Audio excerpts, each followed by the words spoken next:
I started photography actually in high school, and that's where I first picked up a camera. Prior to that, I grew up in a household that was very artistic. My mother and my grandmother were excellent artists. They were really amazing at painting and drawing, and they could do some amazing things. And they really, really tried. Bless them. They tried to get me to express some creativity through those mediums. And I did. I tried. I wanted to be good at it, but I was terrible. It was so bad.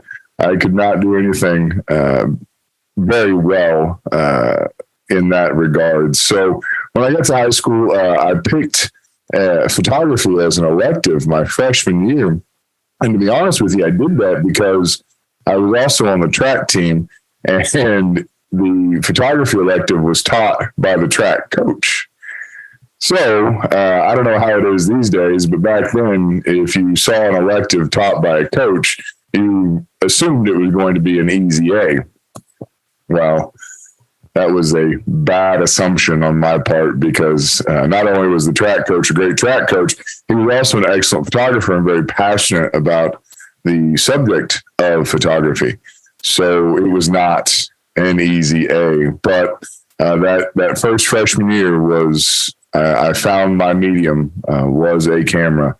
And I was very fortunate in that not only did I have that option to take photography as an elective, the photography room had a lab attached to it that was a dark room, and it was a great big dark room. So, we got to learn not only the ins and outs of, fully manual film cameras, but how to develop the film and, develop prints from the film. So I spent 4 years. I took all, photography 1 through 4 in that, and I just completely immersed myself with it, and I absolutely loved every second of it. And what I didn't realize at the time is that I was building the foundation of what would become a career later in life. And I'm so thankful for that whole experience, and for Mr. Hawkins and how he was very passionate about photography and very, very hard on his photography students. So that was in a good way, hard in a good way. It was awesome experience for that. Shortly after high school, a few years after, I was, I still shot. I still kept doing my thing. I had this huge love of landscapes, and I loved the opportunities that were present in Oklahoma as far as getting out and traveling and going and seeing beautiful things and shooting it. And, I was all about it, and I loved it. So I kept building basically a portfolio, and I had an opportunity to sit down with some people with the Oklahoma Tourism and Recreation Department, and they liked what they saw.